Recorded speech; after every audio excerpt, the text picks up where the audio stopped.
ગુજરાતમાં આમ આદમી પાર્ટી દિવસેને દિવસે તૂટી રહી છે. એક પછી એક નેતાઓ રાજીનામા આપી રહ્યા છે.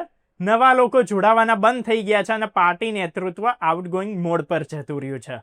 થોડા દિવસ અગાઉ રાજુ કરપડાએ આપેલા રાજીનામા પછી આમ આદમી પાર્ટીના એક જૂના અને મોટા નેતા રાજીનામું આપે એવી ચર્ચા શરૂ થઈ છે. હોરાષ્ટ્ર ઉતરે એટલે નેતાઓ આમ આદમી પાર્ટી છોડીને ભાજપનો ખેસ પહેરે એવી વાત મોટા પાયે ચર્ચાઈ રહી છે. આમ આદમી પાર્ટીમાંથી સંગઠનના એક નેતા જ નહીં પણ ટૂંક સમયમાં એક ધારાસભ્ય પણ કેસરીઓ કરે એવી આશંકાઓ વ્યક્ત થઈ રહી છે. હવે આમ આદમી પાર્ટીના એક જિલ્લાના નેતા ભાજપમાં જોડાવા અંગે વાતચીત કરી રહ્યા છે અને સારા ચોઘડિયાની રાહ જોઈ રહ્યા છે. આમ આદમી પાર્ટીમાં જો ક્યાંય સૌથી વધારે કાર્યકરો હોય તો એમના જિલ્લામાં છે. ગોપાલ ઇટાલિયાની વિસાવદર જીતમાં પણ સૌથી મોટો ફાળો એમનો છે. અને જે રીતે ચૈતર વસાવા અને રાજુ કરપડાની ગેમ ગોપાલે કરી હોવાની વાત થઈ રહી હતી, એમ આ નેતા એવું માની રહ્યા છે કે એમની ગેમ ગોપાલે જ કરી છે. જેને દૂધ પાઈને ઉછેર્યો એ જ એમને ડંખ્યો છે. એટલે બદલો લેવા માટે ગોપાલ ઇટાલિયાને હવેના સ્થાનિક સ્વરાજ્યના ઇલેક્શનમાં બતાવી દેવા અને આવનારા સમયમાં વિસાવદર સીટ છોડવા મજબૂર કરવા માટે એ નેતા હવે તૈયાર જ બેઠા છે.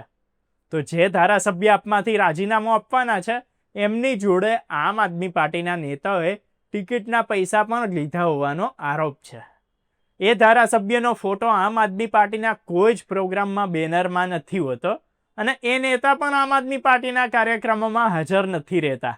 એ ધારાસભ્ય પોતાના કોઈ પણ બેનરમાં આમ આદમી પાર્ટીનું નામ કે સિમ્બોલ પણ નથી રાખતા. એ ભલે આપના નેતા હોય ને ધારાસભ્ય પણ એમના પાર્ટીના નેતાઓ પ્રત્યે બહુ મોટી સૂક છે, પણ ભાજપના નેતાઓના ફોટા દિલથી પોતાના બેનરના સોશિયલ મીડિયામાં મૂકીને આભાર માને છે.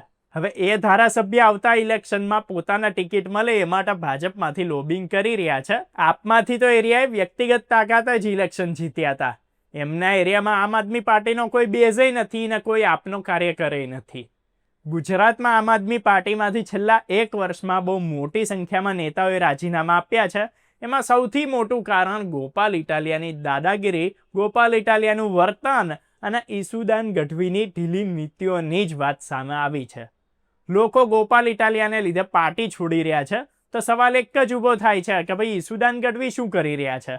શું ઈસુદાન ગઢવીનો ગોપાલ ઇટાલિયા પર કોઈ કંટ્રોલ જ નથી કે ગોપાલ ઇટાલિયા ઈસુદાનનું સાંભળતા જ નથી? હવે એ જે હોય પણ મે મહિનાના પહેલા 2 અઠવાડિયામાં સ્થાનિક સ્વરાજ્યના ઇલેક્શન આપણે અહીંયા યોજાવાના છે.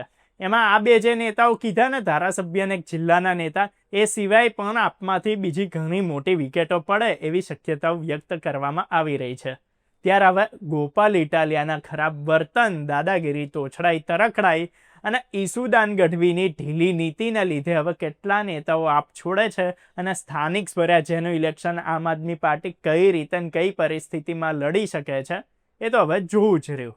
ત્યારે હવે આવા જ વિડીયોઝ અને આવી જ અપડેટ્સ માટે જોતા રહો, ફોલો કરો, સબસ્ક્રાઇબ કરો અર્બન ગુજરાતી.